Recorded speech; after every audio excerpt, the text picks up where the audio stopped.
Have you ever been reading a Bible passage and all of a sudden you realize that your eyes are glazing over a little bit and you're no longer really tracking with what the passage is saying? That happens to all of us. I would like to share a method that was shown to me when I was just 11 years old.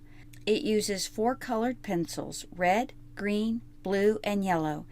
And it helps keep our minds engaged in what we're reading, and it helps us to understand what the passage is actually saying. What do the 4 colored pencils stand for?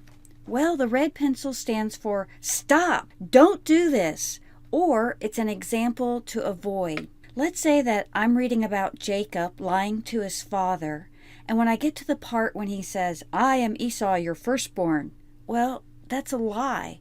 So I highlight that in red because it is an example to avoid. Here's what it would look like in Ephesians chapter 4.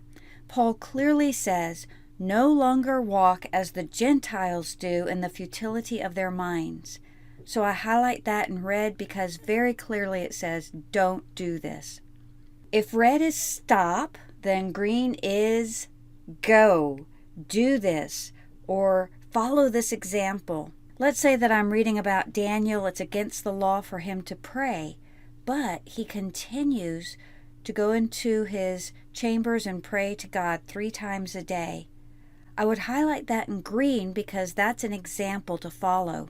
In our Ephesians 4 sample, very clearly in verse 22, Paul says, "Put off your old self, be renewed in the spirit of your minds, put on the new self." Very clearly, do this. The blue pencil is information. I want you to think of true blue. It can be a fact or something interesting. It's nothing earth-shattering. It's just something that captures your attention. Let's say I'm reading about Gideon and the 32,000 people in his army, and 22,000 are afraid and they leave, and he is left with 10,000. And then God further diminishes his army to 300. I highlight those numbers in blue because it shows me, wow, no wonder Gideon was so afraid considering the size of the army he had started with. In our Ephesians 4 sample, I thought it was very interesting that the Gentiles are described as being darkened in their understanding, alienated, ignorant.